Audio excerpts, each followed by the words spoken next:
Ladies and gentlemen, welcome back to RD4B event. For those who just joined us, this event serves as a platform for businesses to familiarize with government departments and agencies that are involved in promoting R&D in Malaysia, such as Ministry of International Trade and Industry, Ministry of Science, Technology and Innovation, Ministry of Higher Education, MIDA, Inland Revenue Board, and Collaborative Research and Engineering, Science and Technology Center, CREST, and also Cyberview Sdn Bhd.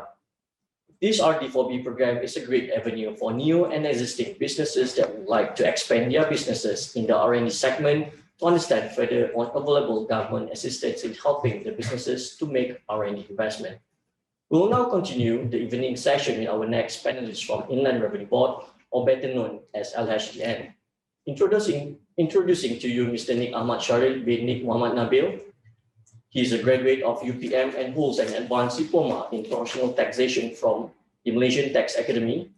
Mr. Nick Ahmad served as Assistant Director at LHDN Serban branch for almost 10 years before being promoted to Tax Policy Department. Currently, he is a Senior Assistant Director attached to the Manufacturing, Trade, Mining, Agriculture and Forestry Consultation Division under the Tax Policy Department. With that, let us welcome Mr. Nick Ahmad to deliver his presentation.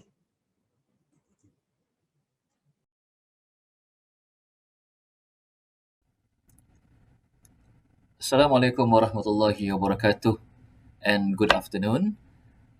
My name is Nick Ahmad Shahril bin Nick Muhammad Nabil. I am Senior Assistant Director from Manufacturing Consultation Division, Tax Policy Department, Inland Revenue Board of Malaysia. On behalf of IRBM, allow me to extend a warm welcome to all participants. Today, I'll be talking about R&D expenditure in our tax system perspective. If you have any questions, please drop the questions at our chat box as we go along. Today, I will be covering these 3 points which provides in the following areas.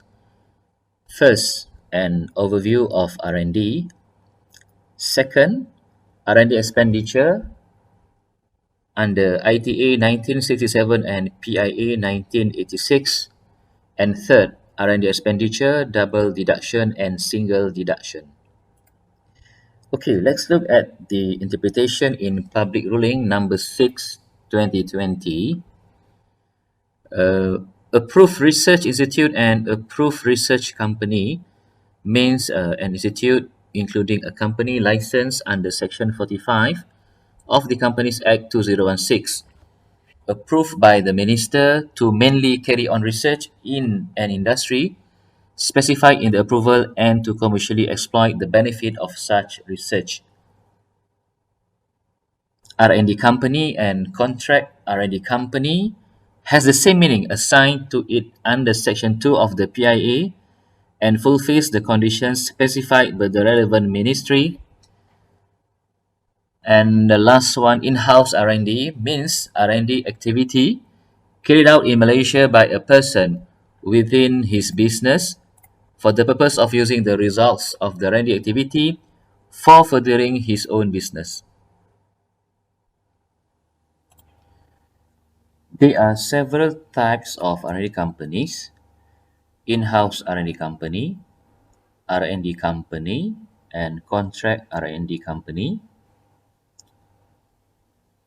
The major incentives under PIA are pioneer status and investment tax allowance. First, we look at on pioneer status. Okay, in-house R&D and R&D company are not eligible to apply a pioneer status. Contract R&D company is only eligible to apply pioneer status, and applications should be submitted to MIDA.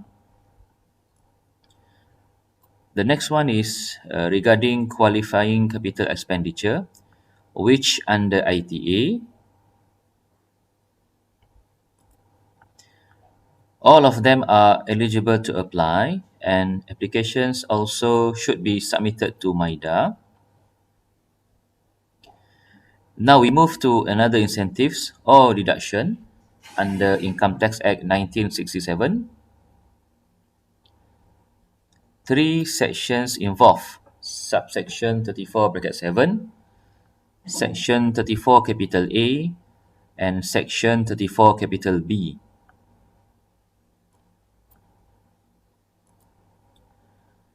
In-house R&D is entitled to claim for these sections where any deduction in respect of expenditure on R&D is made under this section.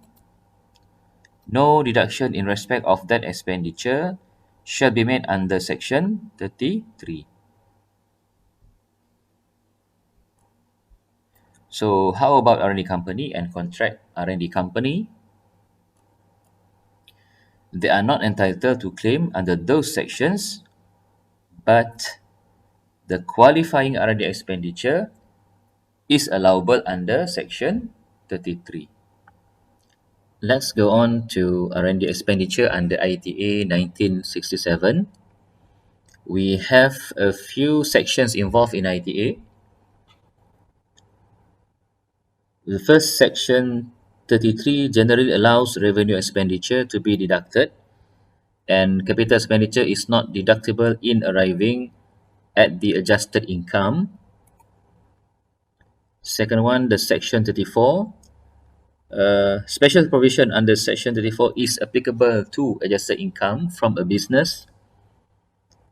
The third, section 39, prohibits certain types of expenditure from being deducted from gross income. And fourth, subject to Schedule 3, qualifying expenditure for the purposes of this schedule is qualifying plant expenditure or qualifying building expenditure within the meaning of paragraph 2, 3, 4, 5, and 6. As I mentioned earlier, in computing the adjusted income of a person from a source, certain expenses and outgoings are permitted to be deducted from gross income. The general principle is stated in section 33 as per slide.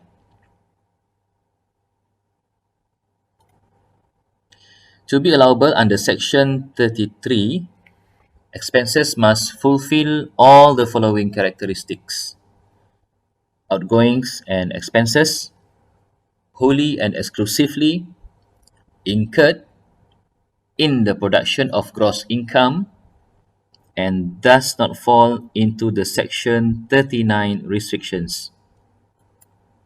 Now let's take a look at the incentive under paragraph 37 capital B, schedule 3 of ITA. A building constructed or purchased is used for research purpose as follows.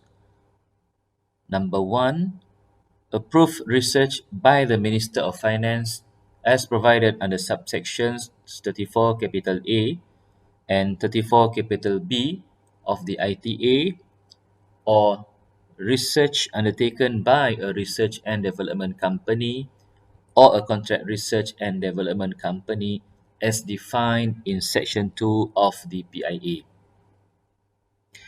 The expenditure incurred on the construction of a building or part thereof for the above purposes shall include capital expenditure on the alteration or renovation of rented premises. The provision applies both to self-constructed buildings and purchased buildings. The allowances are provided at the normal rates of 10% for initial allowance and 3% for annual allowance. Okay, for the next paragraph, 37 capital D of Schedule 3, any company that approved under section 34 capital A of ITA is allowed to claim a capital allowance for capital expenditure that incurred on machinery or plant. Now I like to move on to another subtopic, on documentation of R&D that need to be highlighted. Okay, a company must have records available from different phases of a project, including number one, before when experiments occur to explain why there is an unknown outcome and new knowledge to be generated from an experiment. And number two, during the experiments to show that relevant observations and conclusions from the experiment. And number three, companies should take steps to thoroughly review the R&D expenditure positions and also ensure that the whole R&D projects are fulfilled under the new definition of R&D. Okay, documentation for outsourcing R&D activities. Number one, details of the R&D criteria. The R&D criteria is refer to the new definition on R&D. And the most important is that the service provider should state any technical risk or novelty involved in customer's project. And number two, details of the R&D projects and activities undertaken. Number three, contracts, agreement with the service provider. And number four, proof of payment made for the service. Before we end our second topic, to summarize, the following conditions must be satisfied. Number one, it must be in nature of a revenue expenditure and not in the nature of capital expenditure. Number two, it must be laid out wholly and exclusively in the production of the gross income.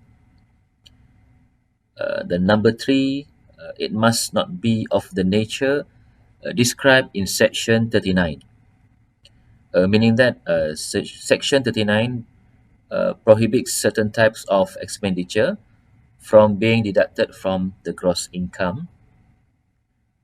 And the last one, managing proper records and documentation of R&D. Definitely, the accounts for the expenditure incurred for each R&D activity must be kept separately, regardless whether the said activity has been approved or not. Failure to have such documentation, normally it would indicate the absence of the R&D activity undertaken. Moving on to the next topic, I'd like to share about qualifying R&D expenditure, section 34 capital A, section 34 capital B, and subsection 34 bracket 7 of ITA 1967. As you can see on the screen, what is the meaning of innovation and what is the meaning of R&D? Let's check out on these videos.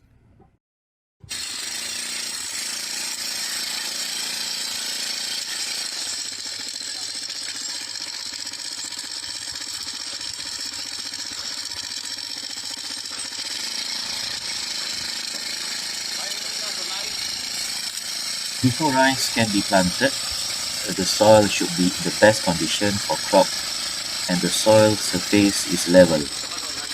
The land preparation involves plowing to level the soil. In this video, the farmer is using or modified a motorcycle on this activity. Is it R&D or innovation? Okay.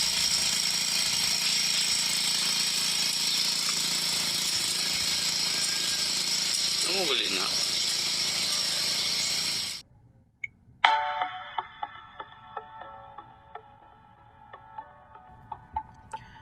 On the next video, the company produced a LPG gas cylinder, maybe in a new material, same design property, and fulfill other international standards.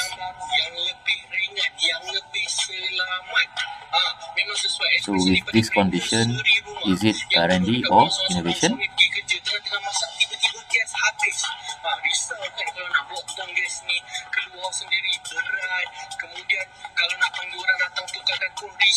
Jadi hari ni kita dah keluarkan tong gas yang terbaru, yang lebih ringan, tak meletup, zero berisiko meletup.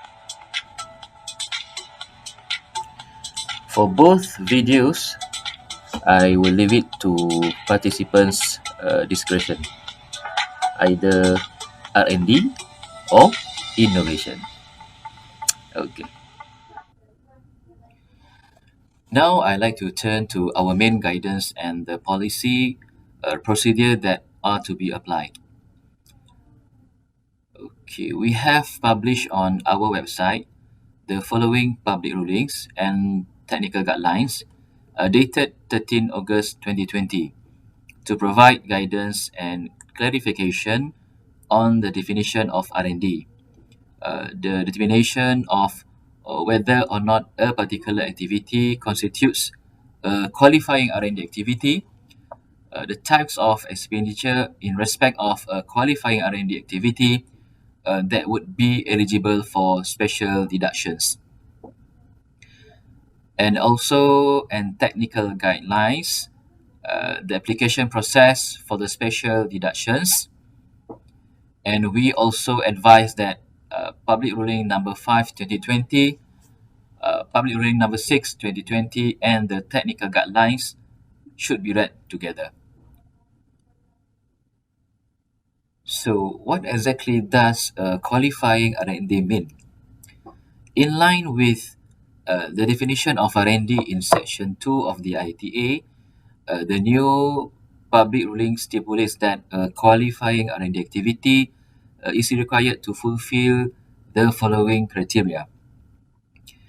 Number one, have an objective to acquire new knowledge, create a new product or processes, or improvement of existing products or processes.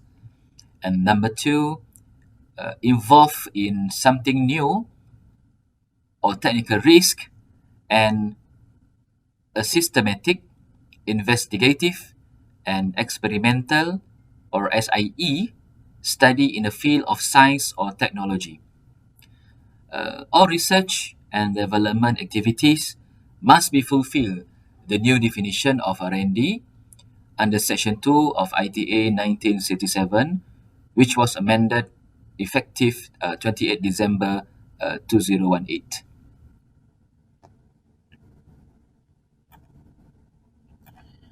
Now we move on to the next subtopic, qualifying research and development expenditure. There are several types of expenditure which eligible for the benefit under the R&D incentive, such as Section 34 capital A and subsection 34 capital 7, which include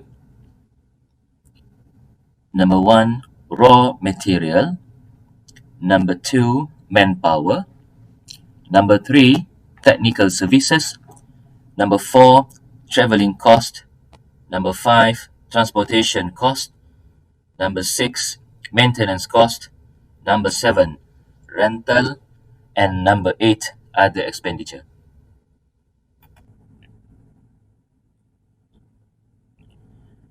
Okay, we go for the number one, raw material. The raw materials used directly in R&D activity excludes the purchase of fixed asset used in R&D. If the raw materials used for R&D are taken from the business stock, the cost attributable to the said raw material must be separately identified and measured reliably. Okay, how about the small value asset? For example, the cost of molds, dyes, and also soft tools that have a lifespan not exceeding 1 year and cannot be reused would qualify for a double deduction, provided that these molds, dyes, and soft tools do not qualify for capital allowances.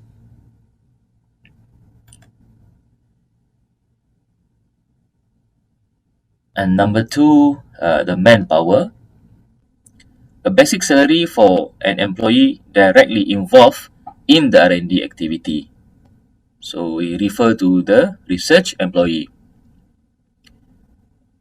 And number two, the expenditures such as EPF, SOCSO, bonus, medical fees, and benefits in kind would not qualify for the double deduction or a single deduction.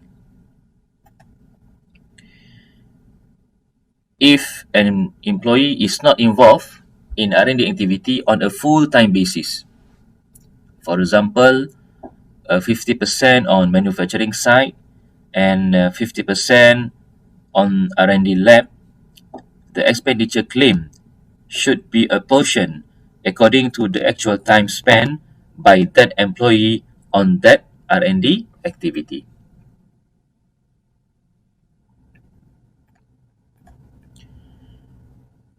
The next one is technical services.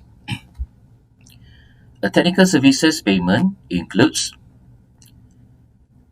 number one, consultancy fees paid to a particular R&D organization or individual for obtaining information or advice pertaining to the R&D activity that being undertaken. Number two, payment to particular organizations for the use of testing equipment such as those available in CIRIM, FRIM, and the universities. And number three, the payment to a particular organization or individual for analytical services and data evaluation processing. If the payment for R&D expenditure undertaken outside Malaysia is more than 30% of the total allowable R&D expenditure, the payment will not qualify for a double deduction. So this is a new amendment on 2021 budget. The 100% of the total allowable expenditure for R&D expenditure undertaken outside Malaysia is allowed as a single deduction under subsection 34 capital A bracket 4 of the ITA.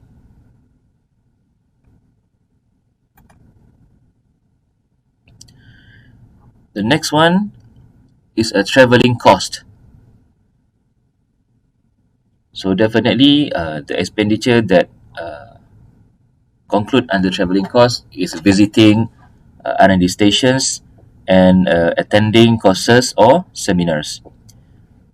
So the allowable expenditure includes travelling costs and daily allowances, which including the cost of food and lodging, cost and seminar fee. The daily allowance is restricted to RM 400 ringgit per person or the actual cost incurred, whichever is lower. The next qualifying R&D expenditure is transportation cost. A cost of transporting raw materials which used directly in R&D activity qualifies for a double deduction or a single deduction. The other expenditure that not related to R&D activity would not qualify for a double deduction or a single deduction.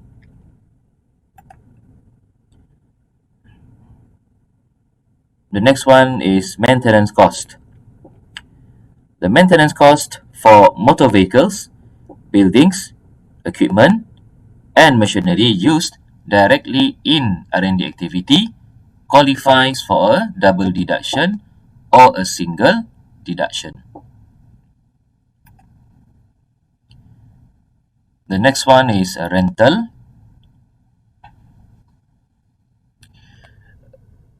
Some examples of this expenditure which are not related directly to R&D are rental of premises for administrative purposes, rental of motor vehicles, which include including petrol, insurance, and road tax for R&D employees or consultants, and rental of machinery for production. A rental of motor vehicles, buildings, equipment, and machinery which use directly to the R&D activity are qualifies for a double deduction or a single deduction. And the last one is other expenditure.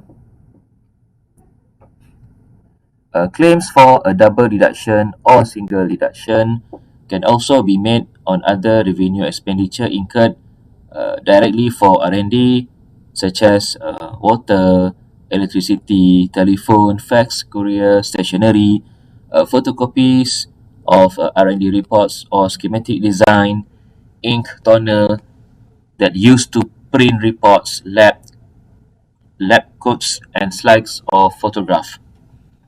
Other expenditures such as books or magazines, insurance, and all taxes such as service or road tax do not qualify for a double deduction or a single deduction. Now let's move on qualifying R&D expenditure under section 324B of ITA. Approved Research Institute means an institute which has been approved by the Minister of Finance. Any cash contribution which is capital in nature will not qualify for double deduction. Example, a contribution made to Approved Research Institute for its building fund or for the purchase of a plant equipment will not qualify for double deduction. If the contribution is to be used for the benefit of an institute, they will get a double deduction. Okay, these are some of examples of approved research institute, such as MARDI, FRAME, Malaysian Rubber Board, Malaysian Palm Oil Board, MPOB, and those universities. In the next point is a contract R&D company. They are eligible to apply for those incentives as I mentioned earlier.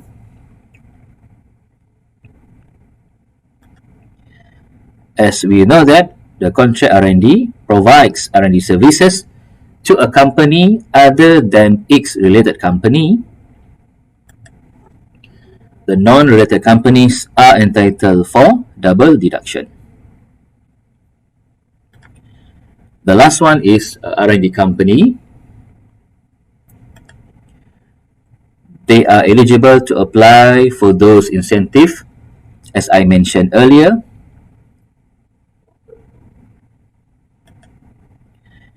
Okay, if any person who pays for the use of services of R&D company that is not related to conduct a qualifying R&D activity, that person qualifies for double deduction on the qualifying revenue expenditure under section 34 capital B of the ITA.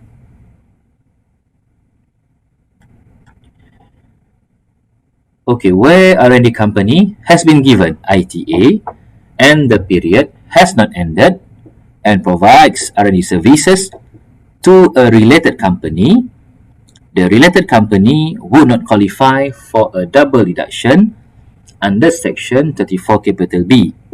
However, such related company may claim a single deduction on the qualifying revenue expenditure under subsection 34 bracket 7 of the ITA. As we bring our topic to a close, we once again thank you to our organizer, Maida, for allowing us to be here this evening, and hope that my presentation has given you a much clearer understanding of R&D expenditure.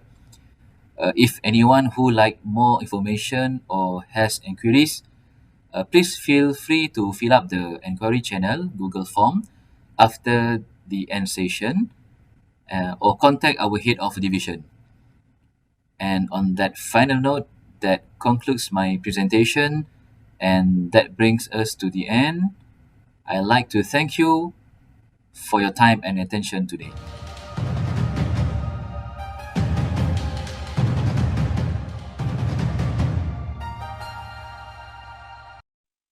Thank you, Mr. Nick Ahmad Sharil, for the informative presentation. Now we will turn to the presentations from two panels from the Ministry of Higher Education. First up, I would like to invite Dr. Wan Nur Aisha binti Wan Omar. Dr. Wan Nur Aisha holds a PhD from the University of Nottingham, and her master's and bachelor's degree are from UKM. Previously, she was Deputy Director of the Tibet Coordination Division, Departments of Polytechnics and Community College Education, MOHE. Her experience includes being directly involved in the formulating the policy direction and strategies for the 12th Malaysian Plan to review the education system. Currently, she is the Deputy Undersecretary, Policy Planning and Research Division, MOHE, and in charge of the PPRN and Research Section. With that, the floor is now yours, Dr. Wan Nur Aisha Wan Omar.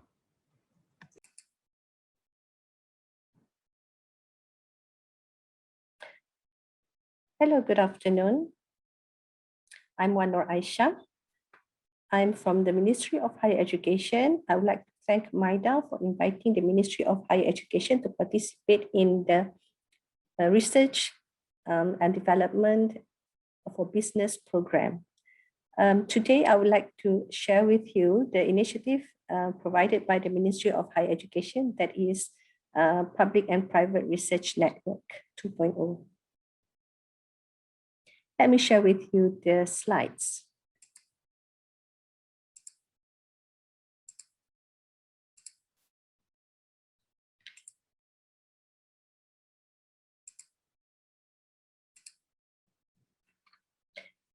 Public-Private Research Network is an innovative initiative by the Ministry of Higher Education to encourage demand-based innovation programs with the aim to increase the productivity and strengthen Malaysian economic development.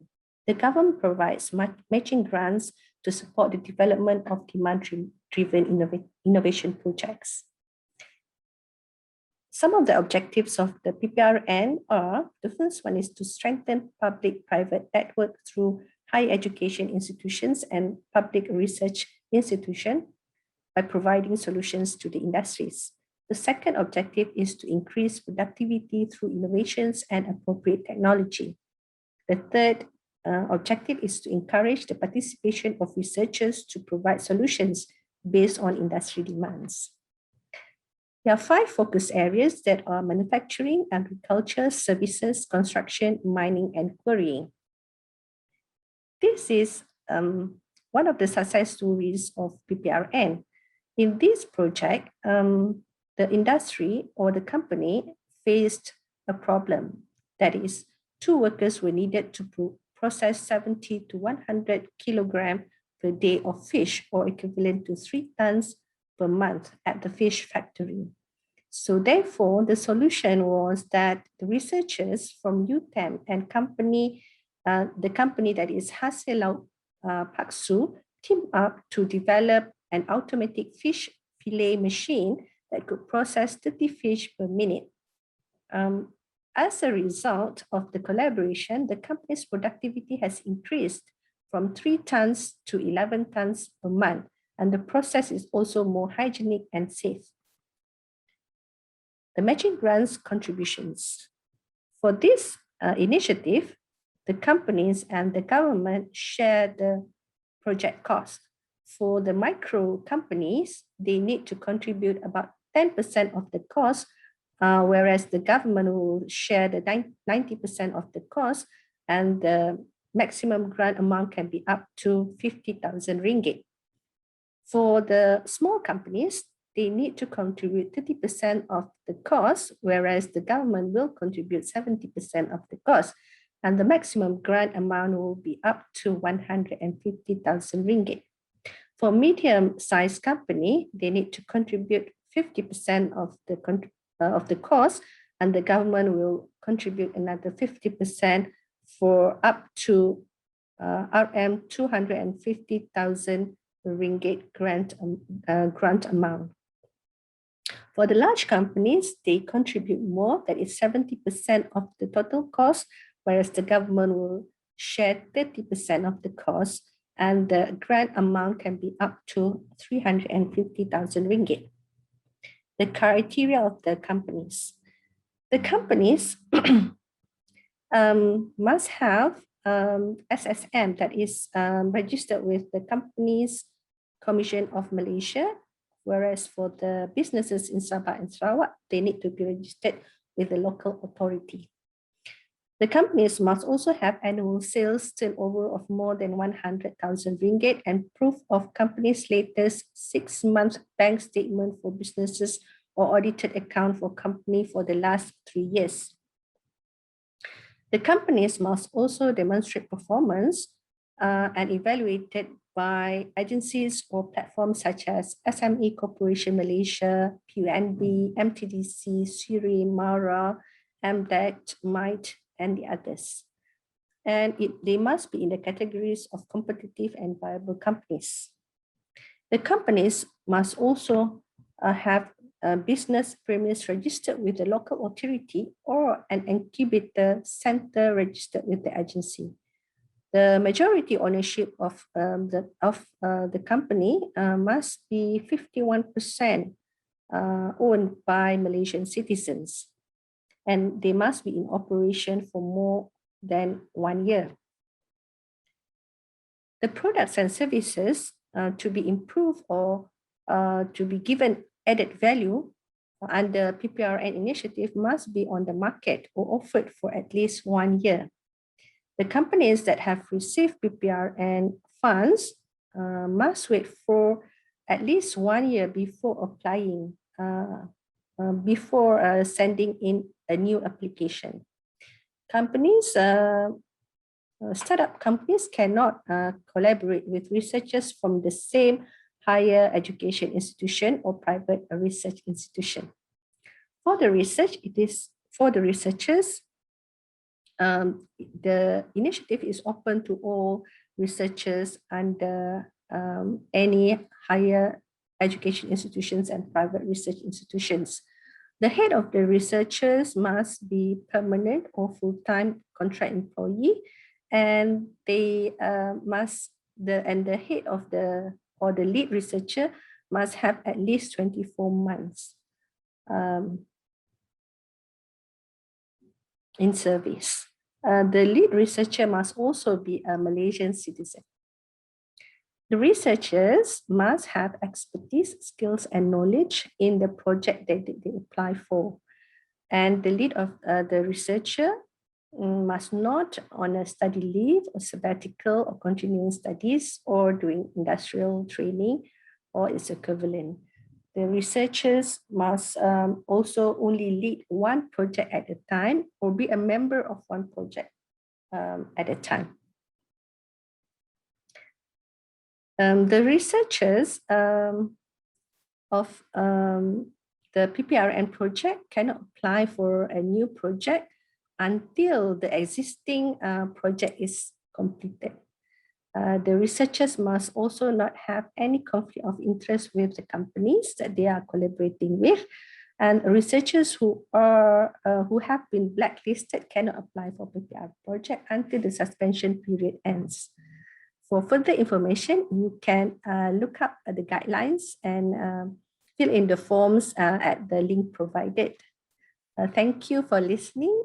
For any other information, please contact our secretariat at the through the email or through phone calls. That's all from me. Thank you very much for listening.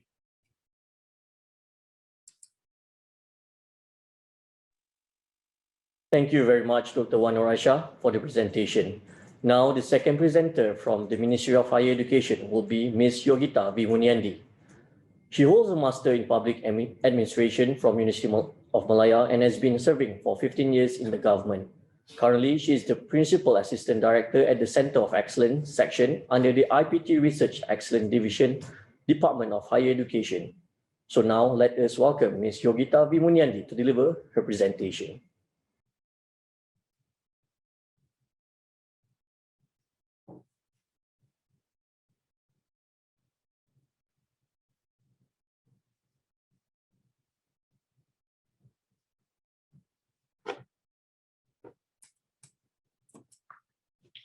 Selamat petang, salam sejahtera, and a very good evening, ladies and gentlemen. Today, I would like to share about Center of Excellences, ICOE, across universities. ICOE is a program under the Ministry of Higher Education, Department of Higher Education. Now, let's look at what is ICOE. ICOE ratings is awarded to highly performing center of excellence in the field of niche research. ICOE nurtures towards achieving international standards as well as supporting the country's 9 priority areas.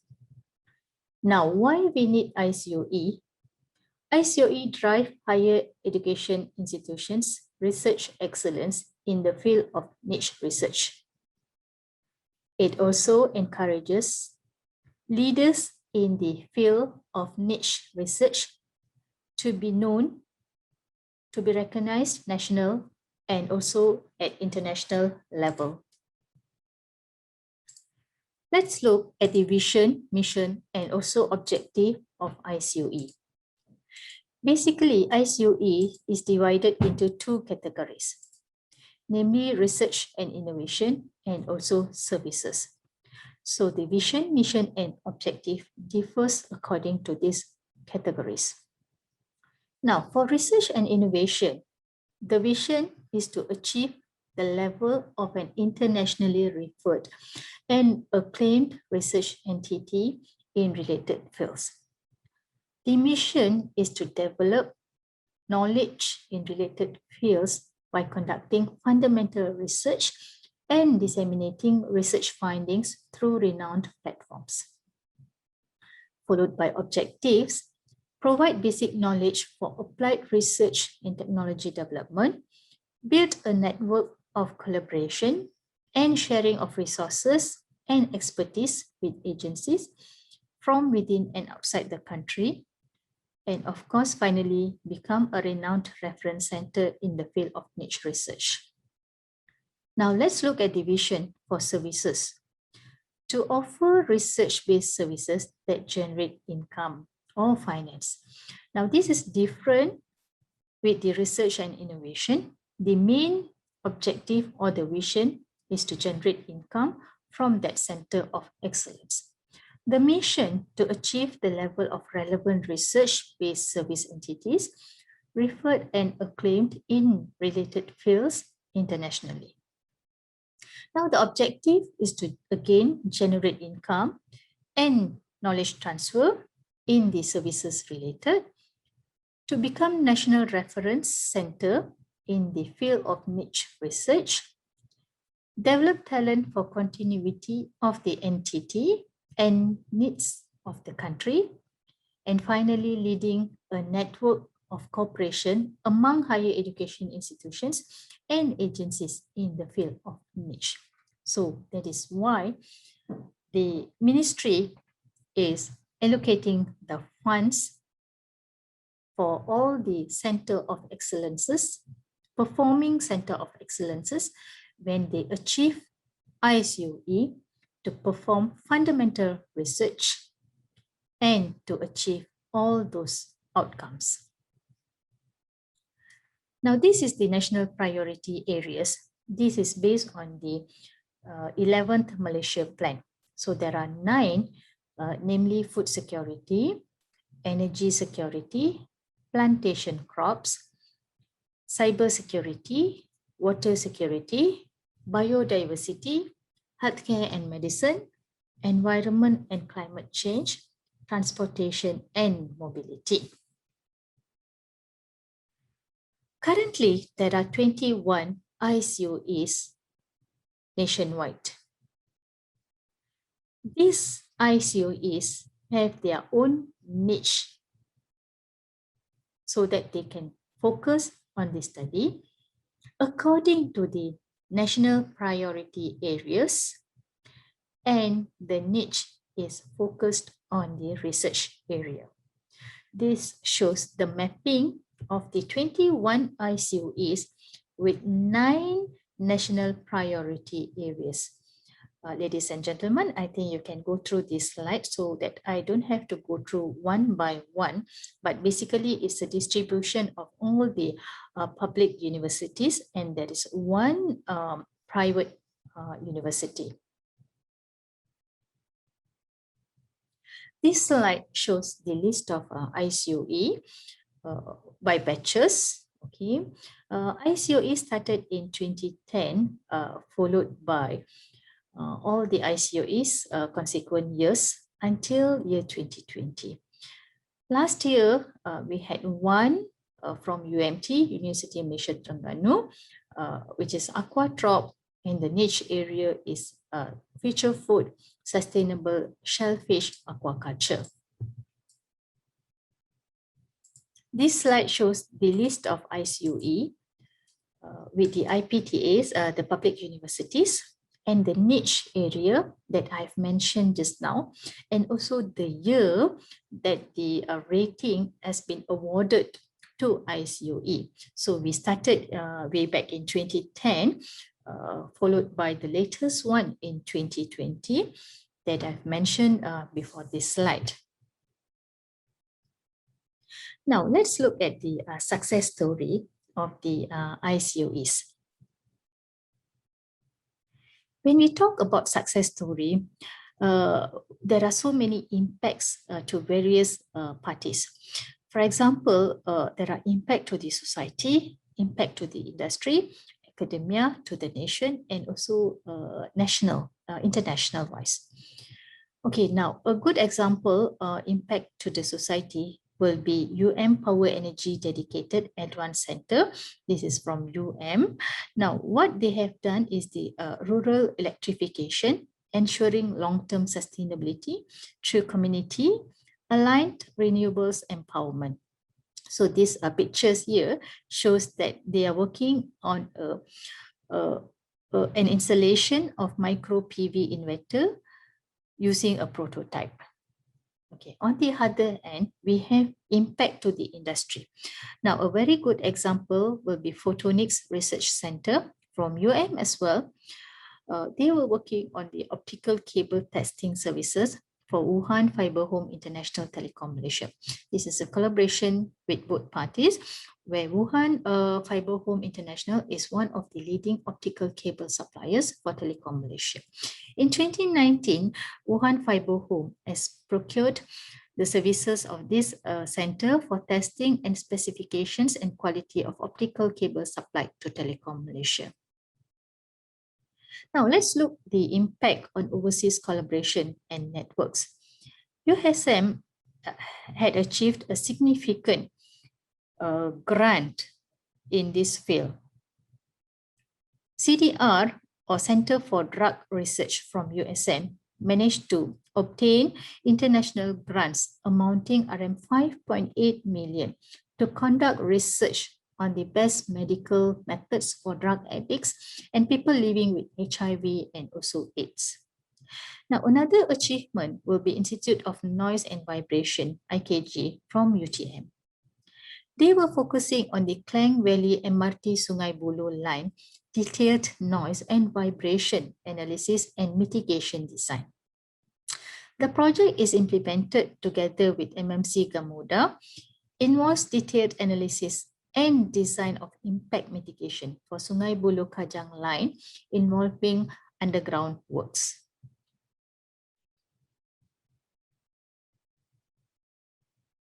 Now let's continue on the impact towards nation.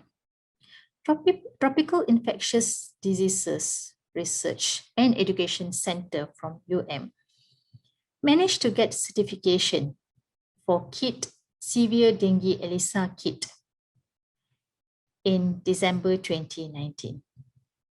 This kit is used to determine or diagnose severe dengue in dengue patients. Now let's look at the achievement of Institute of Microengineering and Nanoelectronics, IMEN from UKM. Now their niche is on the artificial kidney. So the artificial kidney project of the institute has entered a testing phase to test the functionality and effectiveness of the prototype. Another achievement is on the academia. Now, ARI, Accounting Research Institute from UITM, managed to get this recognition. One of the researchers got this award, recognition to the academy at the international level, second most influential women in Islamic business and finance 2019. Now, this award recognizes the dedication and passion in promoting Islamic financial criminology and contribution in helping Malaysia achieve its aspiration of becoming an Islamic financial hub. Ladies and gentlemen, we are now looking at the way forward. Okay, when we talk about way forward, there are a few things that the ministry is looking at. Okay, the first one will be referral point.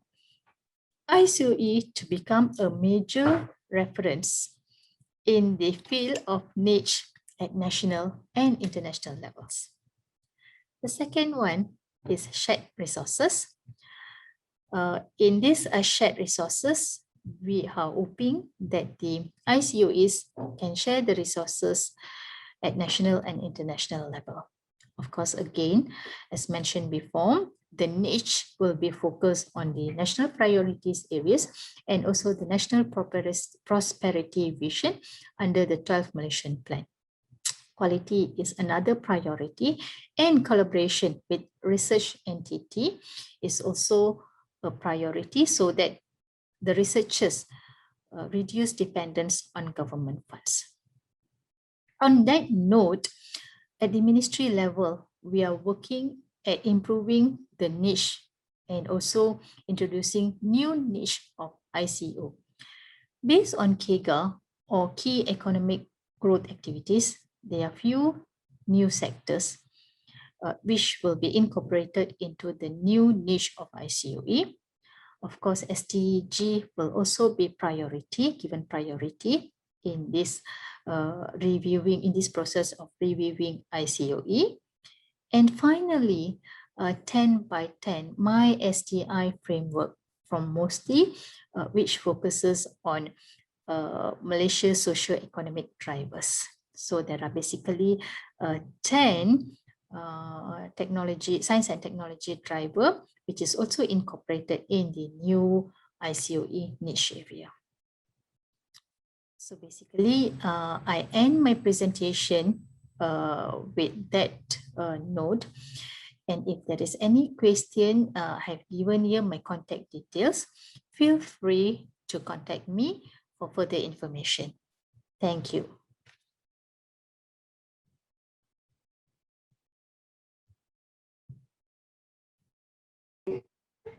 Thank you, Ms. Yogita, for the presentation on Higher Institutions Centers of Excellence. Next, we have together with us today the CEO of Collaborative Research in Engineering, Science and Technology Center, CRES, Mr. Jafri Ibrahim. Mr. Jafri began his career as an IT entrepreneur before being managing consultant at Oracle Corporation at the onset of Malaysia's MSc program. He later joined Arthur Andersen's business consulting division and then at Capgemini, Ernst & Young. Prior to joining CRES, he was Vice President of Business and Technology Advisory Divisions of Malaysia Debt Ventures, MDV, Sdn Bhd. Without further ado, ladies and gentlemen, I present to you Mr. Jafri Ibrahim, CEO of CRES, to deliver his presentations. Hello, my name is Jafri bin Ibrahim. I am the CEO of Collaborative Research in Engineering, Science and Technology, or better known as CRES. Let me run through a couple of slides with you to basically share with you our story. Okay, so let me share with you how it all began. Essentially, after dialogues with the captains of the industry, the EPU minister challenged the captains of the industry to present their case to the Economic Council in 2011, which they did. And essentially, everybody was in agreement to set up CRESS, and we began operating in 2012. Who we are, we're a industry-led collaborative platform for market-driven R&D. We try to bring the best out of academia, industry, and government. And basically, we have since 2012, we have 161 R&D projects has been approved, collaborative R&D projects. We've got 100 industry and university members.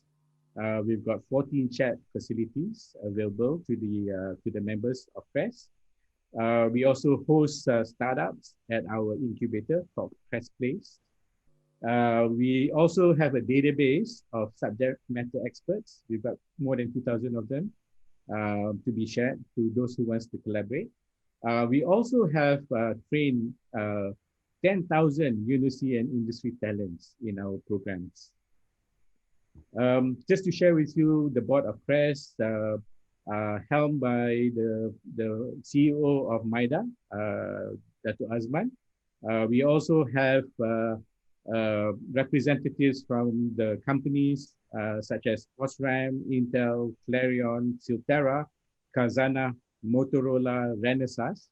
And we've got representatives from the Northern Corridor and MOSTI, as well as the universities are now represented through USM. We've also got an advisor, a former director of CRESS, who has since retired, but is now back as an advisor. We've got 107 members today. About 55% of them are the SMEs and local companies. 19% comes from the local universities, and 20% of our members are the multinationals. We basically have a lot of dialogues with the industry to basically decide on the areas of focus for them. When we first started in 2012, we basically identified LED, IoT, as well as IC design as the areas that they are most keen to collaborate with the universities and the local companies. And we report back every 2 years to the stakeholders, and basically we have expanded to the advanced materials, industry 4.0, and drones and autonomous vehicles subsequent to 2014. Apart from developing the capabilities in these cluster areas, we basically also apply the capabilities in verticals such as digital healthcare, precision farming, future transportation, digital manufacturing, innovative and intelligent cities. Okay, but we're not limited to those. Those are the areas that we're kind of focusing right now. Just to share with you some of the impact that we've created over the last 9 years. In the area of R&D, we've basically collaborated and approved 161 projects, of which that involves 102 companies and 25 universities. While we started, 64% of the funding or the collaboration comes from the industry, and 36% comes from government through our CRESS grants. We've also developed talent in our time, 516 industry talents and technopreneurs. We've got more than 250 students who have achieved their master's and PhD degrees. We've basically prepared these more than 8,000 students to be industry ready. And as we've mentioned before, we've got 20 technology startups in our incubator. One among the cluster development programs that we have, one that I'm particularly proud of is the gallium nitride program. It is a 5-year program to which we've collaborated with a Nobel Prize winner to develop next generation LED to be owned, the IP to be owned by Malaysia. So in terms of commercialization in our efforts, we've managed to attract 5,000, at least 5,000 billion in terms of foreign investments into the country. And also our commercialization rate is at the moment at 28%, which is pretty high. Just to share with you some of the companies that we have collaborated with in our R&D. These are some of the logos of some of the local SMEs, as well as the large local companies, as well as the multinational companies. Statistically, we've got 60% of the collaborators comes from the SME and large local companies. 27 IPs has been identified. We've basically filed 44 IPs, as well as we've been granted 7. We have, in a year, we open up our R&D grants in 2 cycles. One that begins in the beginning of the year, 1st January, and one that basically also opens mid-year on the 1st of July. We've got 2 products, the open R&D grant as well as targeted R&D grants. You can basically find out more if you go to our website. In our talent development programs, we have 3 different programs. One that basically focuses on the youth, primarily in the secondary schools. And basically it's based on STEM education. And we've got our industry representatives going into the secondary schools to tell them about what a life of an engineer is like and more. And they have factory visits. In the seed category, essentially we work with the 3rd and 4th year students in the universities. Basically, we have industry representatives do agile lecture and also do hackathons and a lot more. In the nurture category, basically we focus on graduating our postgraduate with masters and PhD. Some of the success stories that I would like to mention. The one we have here is one with UTM and NASAM, as well as BF Automation, Sdn Bhd. Basically, they've developed a robotic device to help rehabilitate stroke patients. And basically, they've now achieved this device, and they use gamification to assist the stroke victims to help them with their progress. Another one that I would like to talk about is essentially a collaboration between USM and Motorola. Essentially, the collaborators here developed a mouthpiece for the 2-way radio for Motorola, and since they've basically completed this project, Motorola has adopted this design for all their 2-way radios that is rolled out globally. One more project that we love to mention as well is this machine vision project, to which it uses AI to detect micro cracks on the wafers of solar panels. This is a collaboration between USM and TT Vision, to which they've basically developed the device and have since then sold a number of these devices in the marketplace. Again, to talk about our international collaboration, we have a 5-year program, and we have developed a lab, essentially a global class lab in UM and USM to do gallium nitride research. This collaboration is with a Nobel Prize winner, Professor Suji Nakamura. And this program involves companies such as OSRAM, Inari, Pencam, ITRAMAS, as well as universities, USM, University Malaya, Monash Malaysia, as well as UNIMAP. Okay, since then we've basically achieved our own IPs to develop next generation LED devices. I would also like to, use an example where, in our incubator, Crest Place, we had basically 3 former employees from Intel, and basically they've been trained all over the world in designing IC design. They've decided to take the plunge and start a company. Since then, they now hire 180 engineers to do IC design, doing business in more than 5 countries around the world in the area of 7 nanometer IC design. So this is a great achievement for Opstar. A quick, mention of our collaboration with a doctor who also loves to design and develop software. This doctor comes from Australia. They stepped into Crest with a prototype. We since developed this prototype into a product that is going to be produced out of Penang for the global market. And we've also started collaborating with Dr. Naya here with his device called STETI, with multiple collaborations in Malaysia using this device.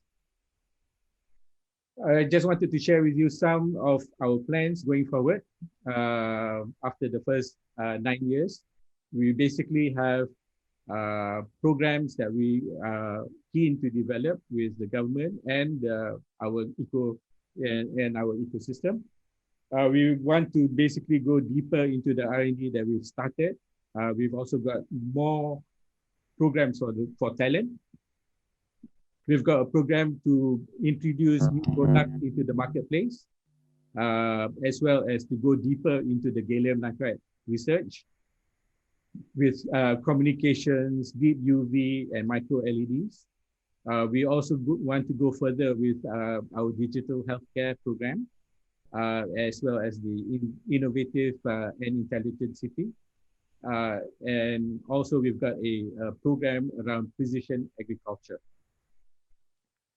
So while we've started in Penang to serve the country out of Penang, we've also now have plans to initiate similar programs in other parts of the country, and to work with the multiple areas beyond the ENE sector.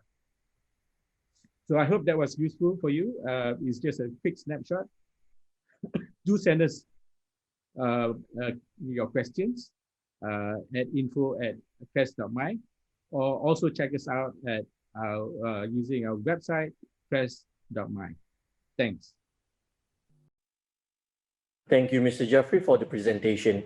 Now, last but not least, I would like to invite for the presentation by Cyberview Sdn Bhd, a company owned by the Ministry of Finance of Malaysia. From Cyberview, we'll be having Ms. Shafina Salim with us today. Ms. Shafina Salim is Head of Technology Hub, Development Division of Cyberview Sdn Bhd. Previously, she also served as the Strategy and Planning Manager under the Malaysian Digital Economy Corporation, MDEC. Today, Ms. Shafina is responsible for strategizing, designing, developing, and executing key enablers to elevate Cyberjaya into a global technology hub. Ms. Shafina, the floor is now yours.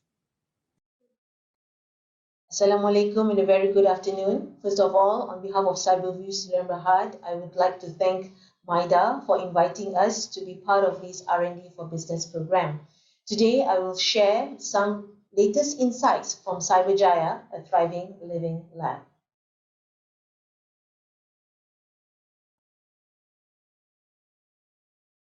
Cyberjaya is getting ready itself being the next global technology hub. Located in the state of Selangor, with an area of almost 7,000 acres, we are located next to the central government administration city, Putrajaya. And at the same time, we are not far off from the Kuala Lumpur International Airport, and our accessibility through the roads and highways through the Kuala Lumpur City Centre gives it Cyberjaya as the place to be, particularly for technology companies. And in the late of 2019, Cyberview has been mandated by the government to revitalize Cyberjaya, of which our responsibility is to develop the South Innovation Zone of Cyberjaya and also attracting the R&D and also technology companies to work together with the community and also for Cyberview, working on this with the Ministry of Finance and also other government agencies relevant in this area. And for Cyberjaya, we have our distinct offerings for the past 20 years that we have developed in terms of our ecosystem, be it in terms of our infrastructure. When we first started off with quite a number of multinational companies, and now we're seeing a flourished number of the startups due to the initiatives and programs by some of the government agencies that are located in Cyberjaya, from the likes of Magic, AMDAC, MITE, MCMC, and so forth. We have also diverse talent pool due to the presence of the universities and colleges here in Cyberjaya. And most importantly, the latest birth of the Cyberjaya Investment and Services Center, being the one-stop center for businesses and investors that may have inquiries and exploring to set up their presence here in Cyberjaya. And in a nutshell, the key value propositions that we have put in place for Cyberjaya not just cover in terms of our infrastructure, being the connectivity in terms of the physical infrastructure, as well as the soft infrastructure that may come from the connectivity and also from the talent ecosystem, and also the zoning of the areas in Cyberjaya itself that will focus and concentrate on the emerging technologies and ready for the future. We're also working closely with agencies like MIDA that currently have multiple incentives that may benefit the technologies and also businesses and investors as far as they have their presence here in the country. Some statistics, if I may share, on Cyberjaya today. We are highly populated now, not just with the working professionals or IT engineers, but we also have the students population. To date, we have over 140,000 population among the business investors, students, and also residentials. We have also a number of technology companies that started off with over 40 multinational companies. And we have also seen the growth of the number of small, medium enterprises in the software services and also the startups, particularly that are seeing now taking up their presence physically here in Cyberjaya. And on top of that, we are fully well connected, and also aside as for the physical infrastructure, as I mentioned earlier, but we're also ready in terms of the next the MRT line 2 that is expected to be ready and in operation by early 2023. And through the Revitalizing Cyberjaya Master Plan, Cyberjaya now can be seen in 4 zones. One is when we first started off in the downtown Cyberjaya. This is where the concentration of the pioneer multinational companies and as well as the other amenities and businesses, the retail, F&B. And we have also in the North Cyberjaya, this is where the next global business district will be. And we also have the West Cyberjaya, where the concentration of the universities and colleges, as well as the schools, both international schools, secondary school, and primary school. And most importantly, our next future plan will be in the South Cyberjaya. This is where the innovation district is placed, the center of which Cyberview is looking at focusing in the new clusters, of which 3 technology clusters have been identified. 1 is the smart mobility, 2 is the smart healthcare, 3 is the digital creative cluster. In the space of the smart mobility, we're looking at those technologies or companies that looking into the likes of intelligent smart systems, be it in the area of the ground mobility as well as the air mobility. Or in a simple words, what we know today is the likes of drone or the likes of the autonomous vehicle or driverless car being innovated or being R&D and also being tested, and also what we see, hopefully one day we can see this on the road. We're also looking at the smart healthcare cluster. This is where, with the invent of the new technologies in the Internet of Things, now become the Internet of Medical Things, this is where the devices in the medical space are now getting smarter and interconnected, with not just in the systems in the hospital, it's also all the way to the services that have been provided down to the public in the provisioning of the health online services. Digital creative, we're looking at Cyberjaya has seen the growth of our local homegrown animation companies, the likes of Wow Animation with the IP character of Agent Ali, Animonster with the character of Bobo Boy, and Digital Durian that has innovated multiple IPs to the characters of the Didi and Friends. And not just that, in these, aside from the animation or creative companies, we're also looking at those in the software technologies in the area of the AI, AR, extended reality, and many more.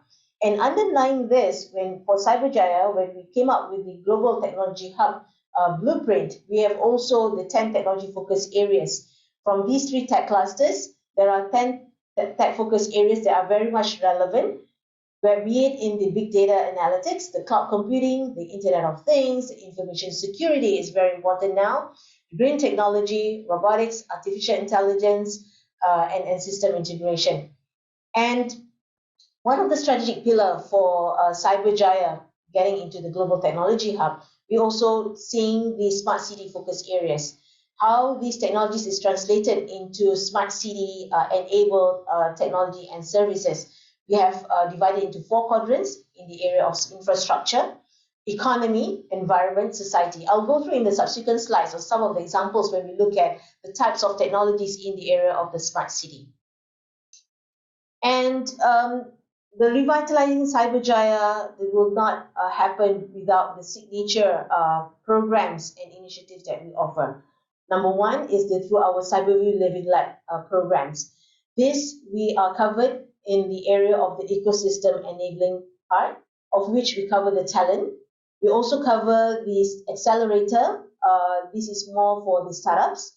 We also have the Living Lab pilot, and also enterprise that will take the companies further into the accessibility to the market ecosystem.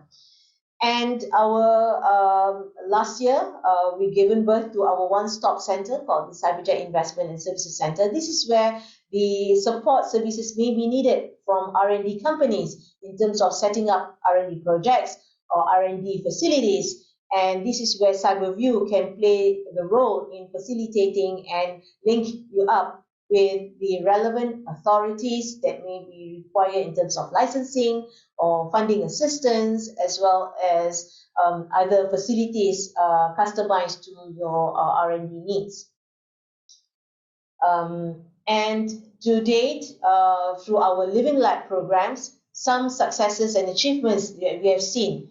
From the Living Lab talent, we have not just covered from the K-12 programs where we have our Digital Maker Hub located here in Cyberjaya, where CyberView actually collaborate with AMDEC in also working with the other partners in bringing programs to nurture the young talents.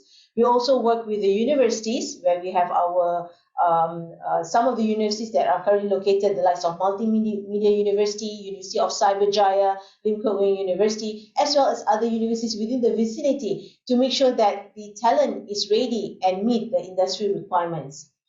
And our Living Lab Accelerator, this we have made our mark, where we have nurtured over 80 startups, and this happened in batches for a program where the startups will have to go through for up to 5 months, where we will have to refine the business plan, get them to demonstrate and pitch to the venture capital or angel investors, as well as potentially to partner up with other corporates in getting traction in terms of their funding assistance, as well as their market development.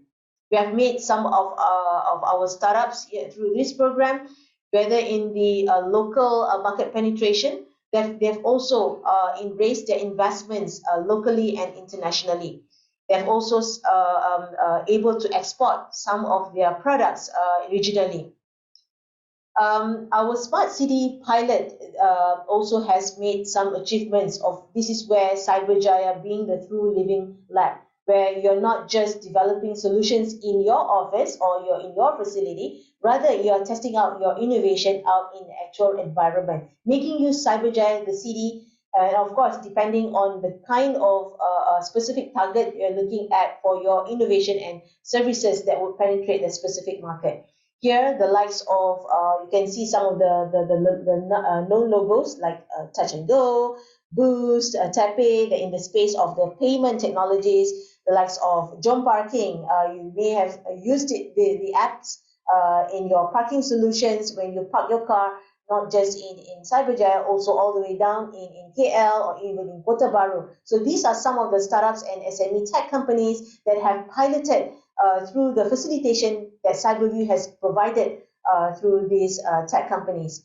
And last but not least is our Living Lab Enterprise. This is where accessibility to the market ecosystem in commercializing your products, whereby Cyberview established networking and linkages with the likes of Chambers of Commerce internationally, as well as with other government agencies that will be able to help the R&D companies to roll out your R&D tech products and services out in the market.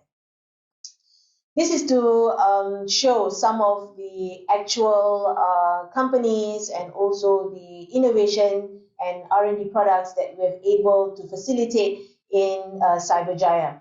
One example would be Recascape. This is the Center for Retail Entrepreneurs, Innovation and Creativity, of which that we have helped startups to have not just their physical shop, but also we have our first 5G open lab, where technology companies can test out their application and services to make sure it is 5G ready, as far as Malaysia is ready to roll out the 5G by the year 2022 onwards. And we also have use cases in terms of how we're supporting the green technology or green industry through the electric vehicle and also its infrastructure in terms of the charging station. In Cyberjaya alone, we have at least 10 charging stations that have deployed, where we partnered with the Malaysian Green Tech Corporation and also with the technology companies that provide the electric vehicles. Trike is another example of our local startup that into micro-mobility.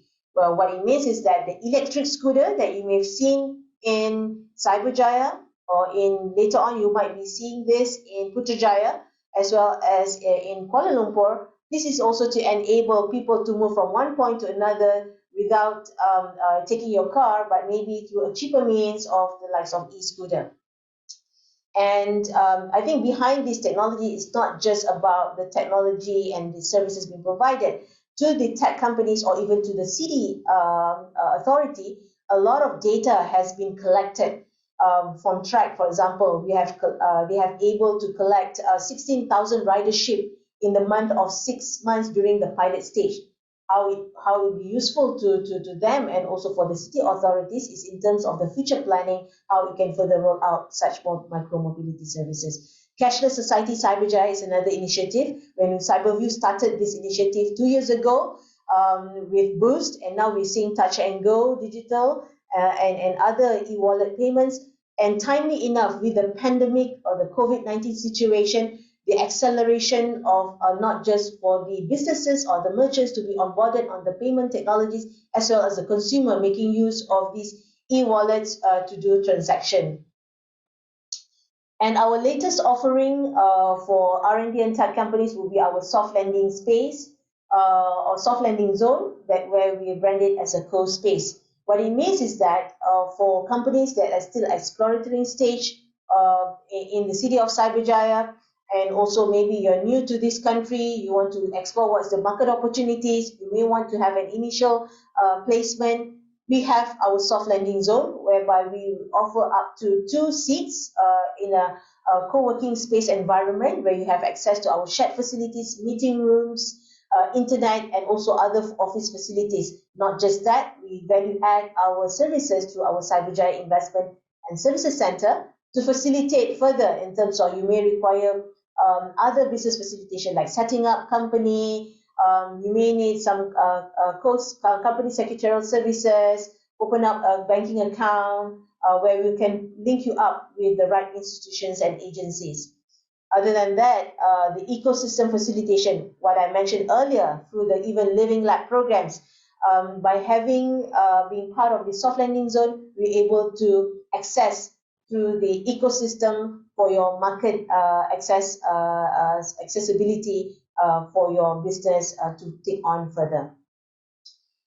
And this is to show some of our services and also the visitors that we have had through ever since that we launched our Cyberjaya Investment and Services Center in July 2020.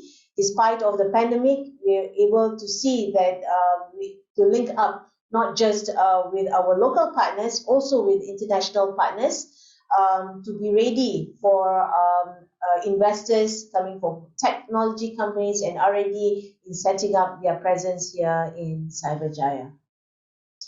So with that, I hope that the insights that I've shared with you would give you some information, and maybe you should have any further inquiries. We definitely look forward for the Q&A session, and also we are accessible through our website at cyberview.com.my, and you can also access online through our Cyberjaya Investment and Services Center. With that, I end my presentation. Thank you very much.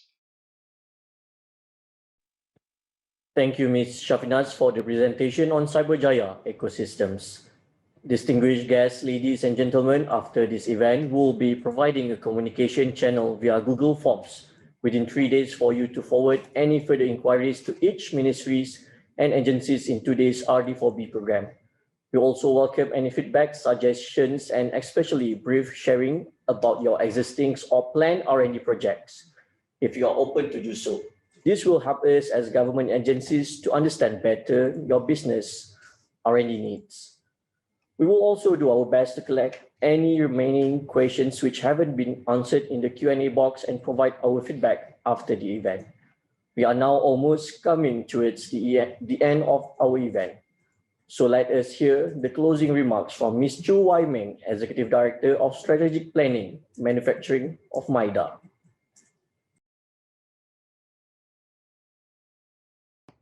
Engineer Jeffrey Ibrahim, CEO of Collaborative Research and Engineering, Science and Technology Center, CRES. Puan Shireen Yasmin Ali, Director, Supply Chain and Business Continuity Section, Industrial Development Division, Ministry of International Trade and Industry. Dr. Wan Noor Aisha binti Wan Omar, Deputy Under-Secretary, Policy Planning and Research Division, Ministry of Higher Education.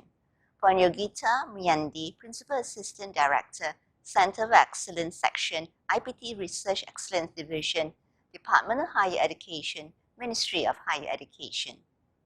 Puan Noraisha binti Khairuddin, Principal Assistant Secretary, Fund Division, Ministry of Science, Technology and Innovation, MOSTI.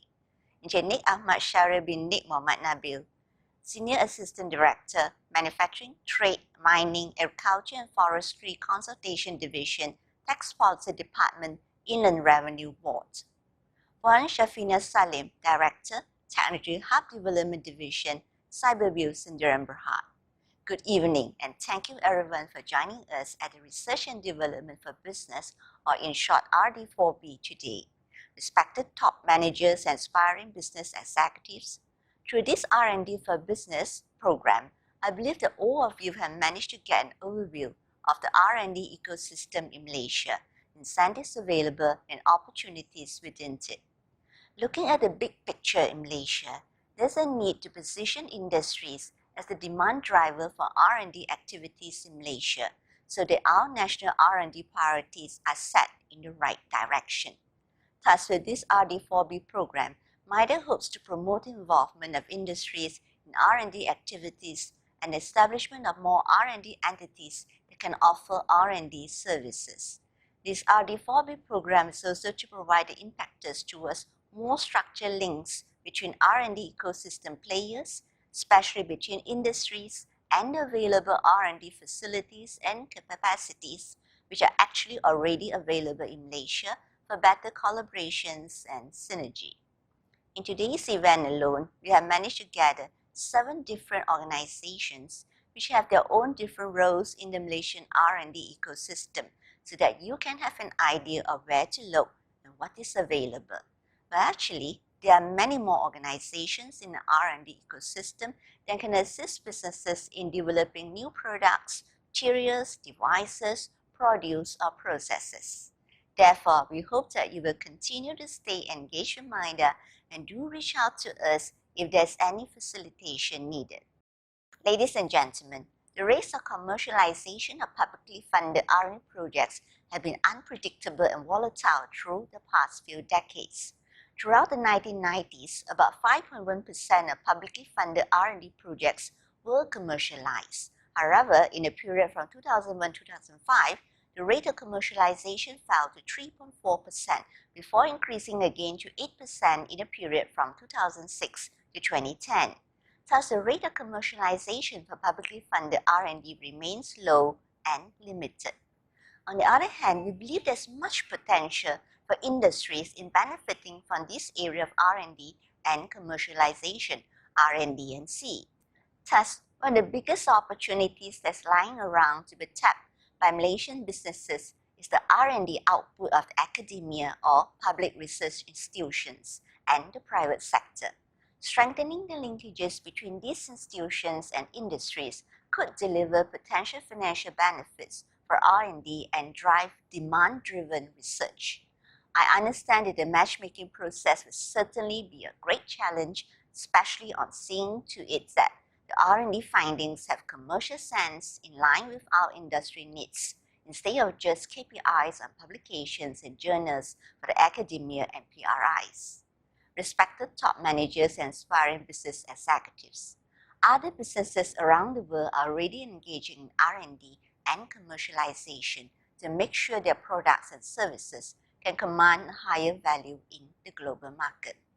However, the current trend for Malaysian firms is that only a significant small proportion of us do introduce new products.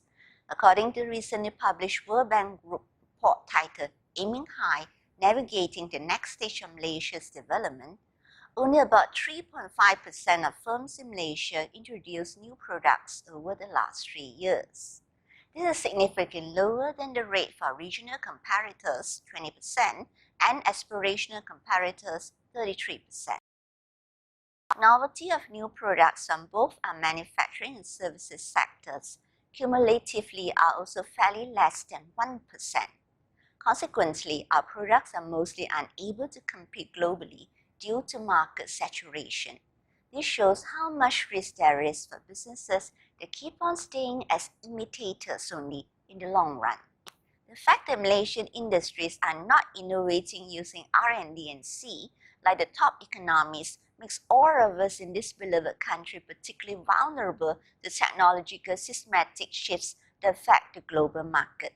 At any point of time, we might end up facing creative destruction down our very own noses, just like the classic example of what happened to Nokia.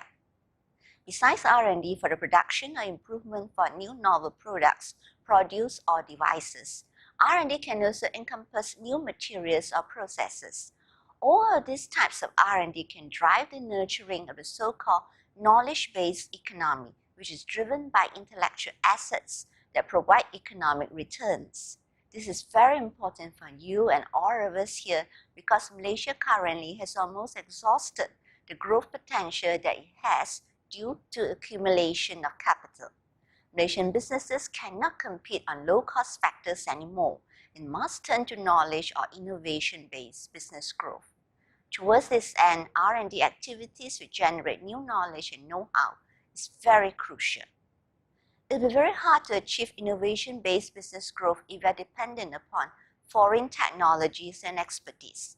That is why I implore upon you, business managers and executives, to explore ways how you can increase your R&D activities in ways which can benefit your businesses.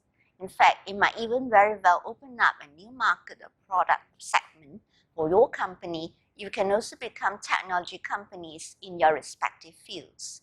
If you are competitive enough, I'm sure many companies will start to adopt new technologies and R&D findings developed in Malaysia instead of having to depend on R&D in faraway foreign countries. In this way, Malaysian R&D activities can become an important aspect in the growth of our businesses and economy by providing the inputs needed for more rapid business growth.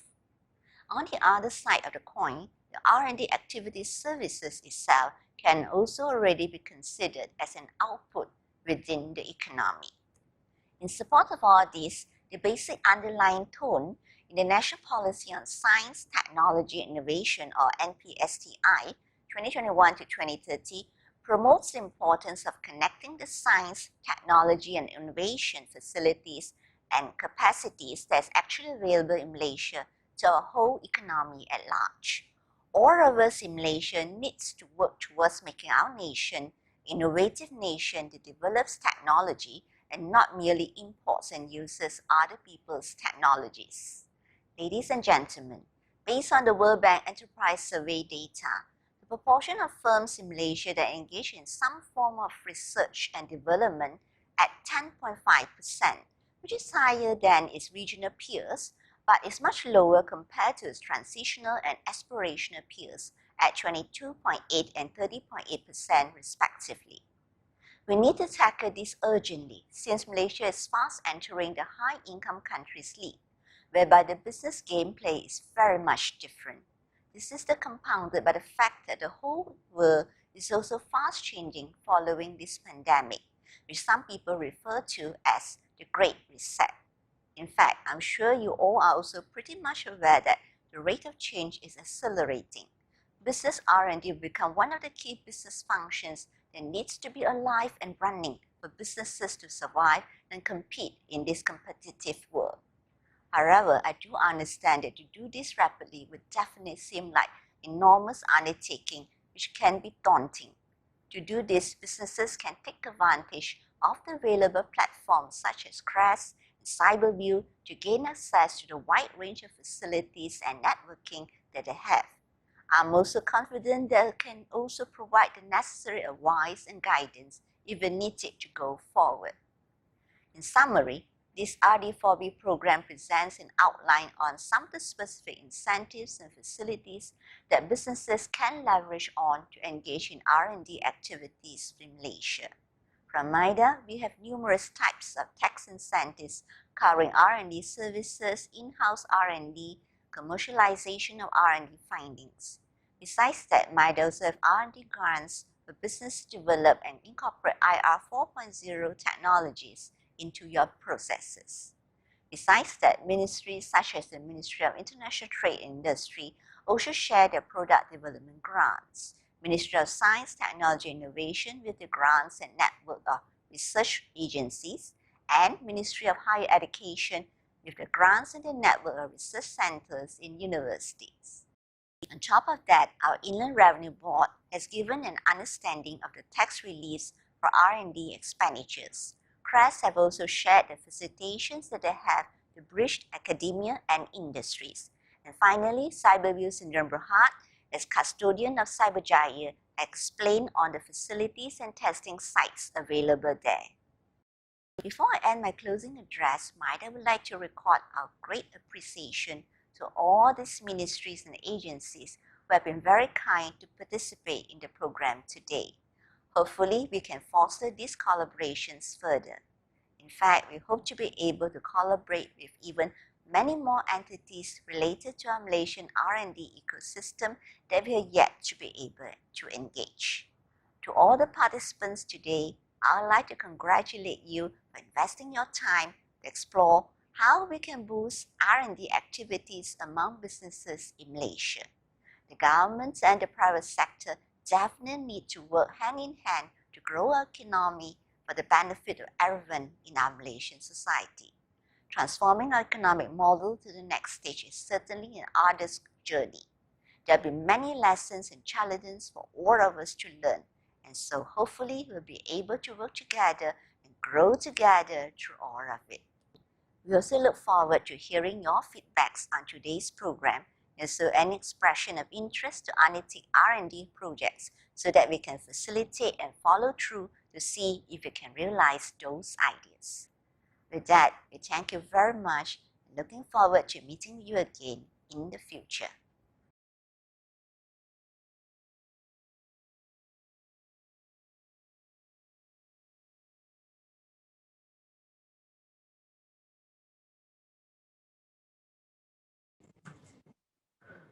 Thank you, Ms. Chu, for the closing remarks. Now we would like to invite all the speakers to turn on your videos so we can take a group screenshots.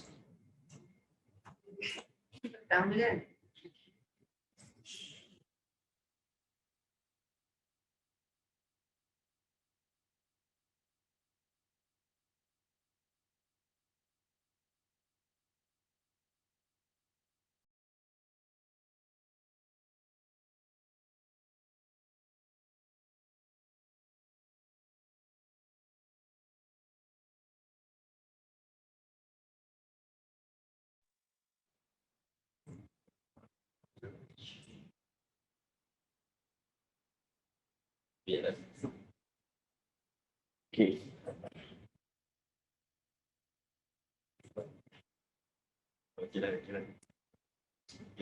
Thank you to all speakers. Distinguished guests, ladies and gentlemen, we have come to the end of today's event. We hope that all participants are benefiting from this program and would like to thank you for taking your time off your work to participate in today's event.